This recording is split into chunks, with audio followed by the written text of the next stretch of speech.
Good morning. Our hand today is going to be Pocket Kings. We've got a limper, and then we've got a raiser.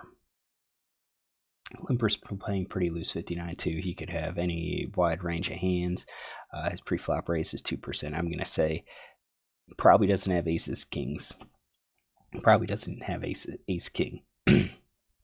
This villain raises, and it folds around to me. So I've got an easy 3-bet hand. The question is, what is this player's hand? When we look at his stats, I think we see something rather interesting. So his VPIP in early position is 27%, 4 out of 15. He's playing 23%, 5 out of 22 in mid position, 2 out of 12 in cutoff, 2 out of 10 in button, 1 out of 11 in small blind. And this kind of goes backward than what we typically see. Normally, you want to have increasing VPIP as our position improves. That doesn't happen here. His race first in stat should be increasing as his position improves, but he's got 29% here. Now, my thought is perhaps he just is getting decent cards in this early position, or when he's in early position, and that would explain his higher percentage. I mean, it is 4 hands out of 15. That's entirely possible. We change that to 3 out of 15, and it's going to give us a different number. Big a difference? Well, let's check out the calculator. So it was 4 out of, we'll use 4 out of 15.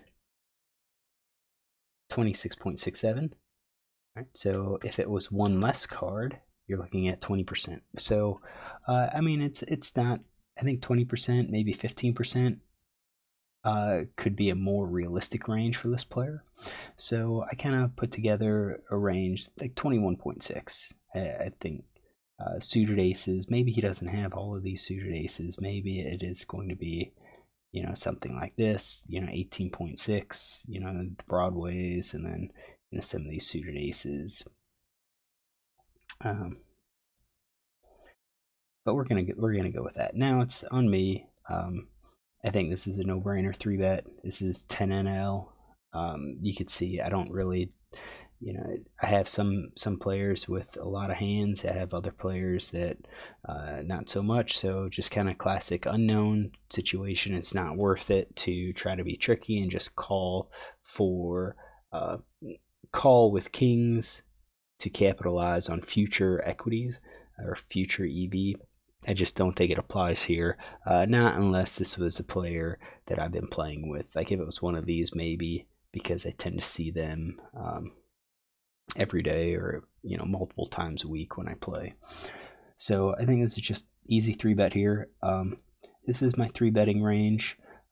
We could go 3-bet call. We could raise much wider. So I do think we probably would. Versus this player, he's looking kind of like more of a regular. So I think I would have probably 3-bet like today. I'm probably 3-betting something like that, just to see where we're at. Well, not just to see where we're at, but really to challenge to see, okay, what is he gonna do? When we look at his stats, we have a 4-bet range of kings. This is probably this hand out of 80 hands, and you'll see why. But called 2 bets from the blinds is 9. Called 3 bets in position 2s. So maybe he does have the rest of these pocket pairs. It's given those pocket pairs. But I think I'm challenging. I'm going to raise a little bit more just to challenge to see what he does. And especially like ace queen offsuit, I don't want to call and then have this player call and then I'm going to be completely out of position. I think with ace queen, king queen suited, ace jack suited, I think even tens and jacks, I would throw those in as well. I want to raise to try to get a heads up. At a minimum, if I just pick up the pot, hey, I just pick up the pot. I think that's fine. So I 3-bet here to 12. I think that's a good size. And villain comes over the top. So out of these hands, what do I think he's going to be 4-betting with? I don't see a whole lot of 4-betting. So I think a lot of these hands would have called. And I think when we see 4-betting, it's looking something like that. maybe a little bit tighter, maybe something more like that.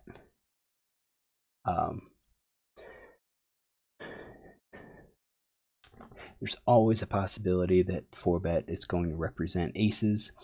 And I think that's kind of where we're looking at, is that a lot of people end up just calling the 3-bet here. Let's see here. Let's look at some of these guys. 4-bet range, queens plus nines. He's capable of it. 4-betting range is ace queen off.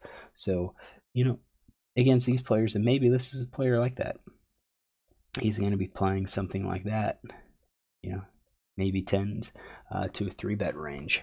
So if we're playing that, you know, I think we have a raise at least. I think with our raise, he's probably going to be calling. I think even aces is probably just going to shove. I think kings might shove, and that's going to give us some problems, because once we consider that we've got kings, there's only one combo left of kings, but there's 6 combo of aces, so it's going to be more likely that he has aces relative to kings. Would he also shove with queens? Maybe. Again, we just don't know this player, but I do think, you know, with how aggressive we should be playing, I should have probably 4-bet here. So looking at this range, once we get 3-bet, I'm thinking here, I'm probably getting rid of king queen, folding king queen. I think we're probably folding tens jacks. I think aces and kings we should be shoving here, and I didn't. I think maybe queens jacks we call. The reason I keep aces and, you know, the ace king hands, the ace queen hands, the ace jack hands is our ace. We have the blocker, so it's going to be less likely that he has aces and more likely he has a hand like kings or queens, which means if we flop an ace, hey, that's great for us. Queens and jacks, I think we possibly could, depending if we know this player is super tight, we could probably just fold jacks and queens and not worry about it. I'm going to leave queens in here because we are only going to lose to kings and aces. We just have to be really, really careful. And then I should have 4-bet, or I should have 5-bet with kings. All right, flop comes down, jack 9-3. 9 of diamonds, and then 3 of hearts. That's favorable for kings. If he happens to have jacks, then we're paying off. Now it's queens, kings, and aces is what we're worried about. I think this is a spot where we check. He bets half pot. We should just check shove here. We're out of position. He may get suspicious and call with ace king. If he 4-bets with that, it may get suspicious and call with ace queen. Could look at king queen and say, I'm going to call with the gut shot, because he thinks we only have a jack, and then his 2 cards are out. So I think here we've got, not sure if I would do queen 10. I think definitely possible. If it was just a single raise pot, yeah, we could raise with queen 10, but because it was a 3-bet and then a 4-bet pot, I think we have to be a little bit more cautious about how we're playing. So what do? I just call. And again, I think when we look at this player's range, what is he going to bet? He's probably going to be c-betting 100% here. I can't imagine that he's not. So like ace king, ace queen in this pot, it's just so common for people to bet. And the question is, would he have just shoved? You know, would he bet pot? I think half pot. I'm not sure if it tells us anything, but I do think we should have check raised over the top. And I think that could cause ace king to ace queen to call. The thing we don't want to have happen is just call and then an ace comes out, and that freezes the action with queens and maybe even kings. I mean, I guess maybe ace would be great because it would get other kings to fold, but I think it gives queens a reason to fold. 10 connects, and that is not a super great card. He bets. I think we're calling. We kind of made that decision on the flop, or yeah, on the flop to call down, to call off.